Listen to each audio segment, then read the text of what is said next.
So we're going to take a look at the first pitfall here, and all information is in one file. As we saw in the example of ABC Professional Group, keeping employee information all in one file is never a good idea. Mixing an employee's personal information with their employment-related information may leave you susceptible to discrimination claims. And here we have an example. If a supervisor within your organization has access to employee records, which is not all that uncommon, information concerning a worker's age, health status, or marital status could open the door for a discrimination claim.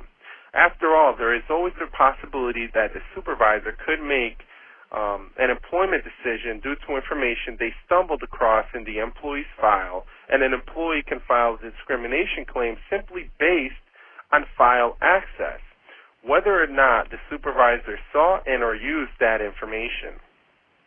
For instance, imagine an employee's medical history is kept with their performance review forms, and their supervisor has access to these documents.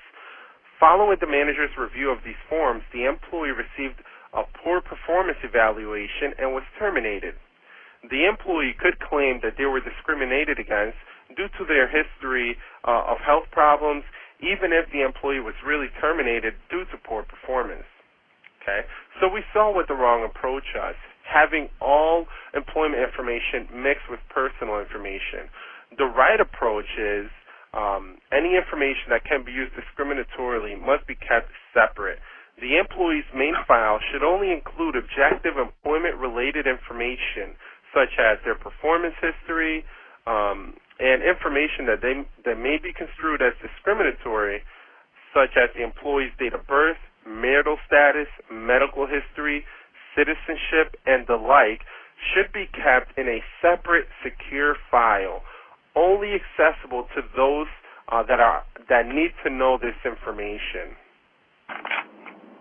And some of the tips for appropriately organizing your files will be covered in the next slide. And organizing your files. Separate employee files. The primary file that you have on any employee or personnel record should be employment information. For example, job descriptions, performance history, etc. Secondary files are personal information, including medical certifications, emergency contact forms. Those should be kept separate in a secondary file. And here are some additional tips for organizing your files.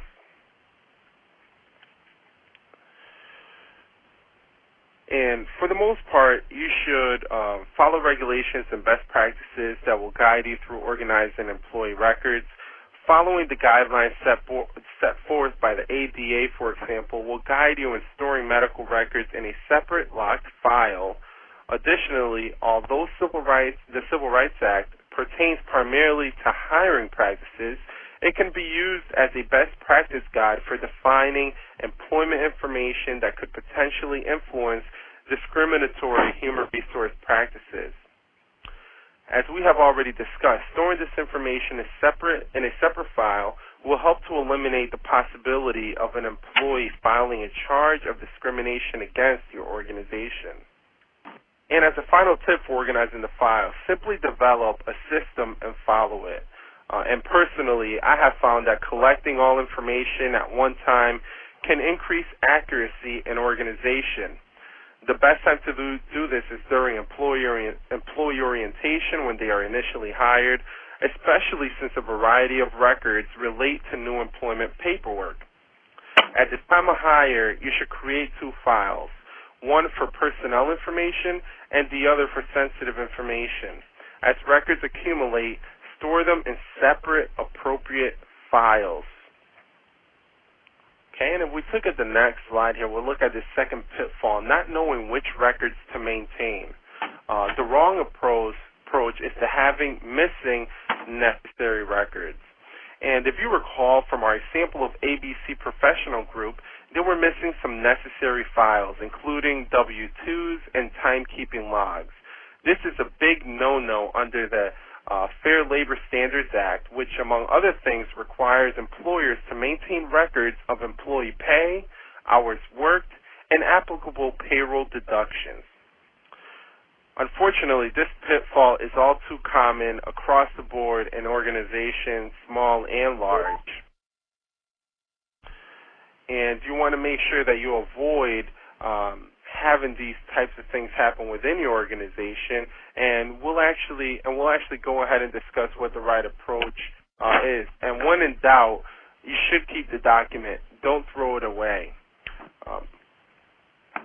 Below is, and here's a list of what should be kept in employee personnel files. And the hire date, job title, classification or job description, employee number, payroll records, timesheets, and hours worked. You should always have those within the personnel file, within the primary personnel file. And some additional records that you should have in there are performance appraisal forms, any W-4 forms, employee grievances, time off and leave requests, records of training sessions attended and completed, exit interviews, and the reason for termination. Okay, and we are now going to discuss what the required and recommended documents should be within an employee file. And while some records are required to be maintained, others are recommended. And should you ever have to defend any of your employment decisions, an employee's main file should include the following information so that it could provide you with a defense against that claim or that charge. You should have the employment application, job title, job description, employee classification, hire date, salary history, which is also required. The I-9 form is required. W-2 and W-4 forms are required. Any employee contracts or employment contracts, if applicable, and non-compete contracts and other agreements related to employment should also be included. Employment signature, acknowledgement, review of company policies, and receipt of employee handbook, benefits-related forms, employee number, performance evaluations, discipline records, grievances, performance goals, attendance records, and scheduled training and completed training records. These are all required on the left-hand side there. On the right-hand side, those are recommended. And at the end of the presentation, we will provide you with some information on how to acquire a proper procedures or policy for employee record keeping. So it will include these different requirements and recommended content within the employee file. The next pitfall is to basically failing to keep records secure. The wrong approach is leaving employee files on your desk, maintaining files in an unlocked filing cabinet, files that are accessible to anyone, and leaving employee files out on your desk, even if someone comes into your office while you're still in there, it's best to cover the file so that someone who does not have a need to know who doesn't need to know such information doesn't glance over and see something that they shouldn't see about a coworker or a subordinate as well.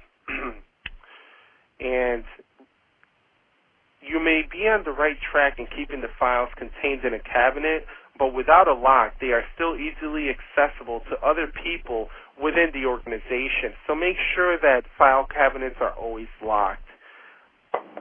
And access to employee files should always be restricted to those with a reasonable need to view such files. Personnel records can be accessed by an employee's direct supervisor as well as the HR department, whereas medical records and other personal information is to only be accessed by the HR department or the individual responsible for maintaining the file. So that's very important.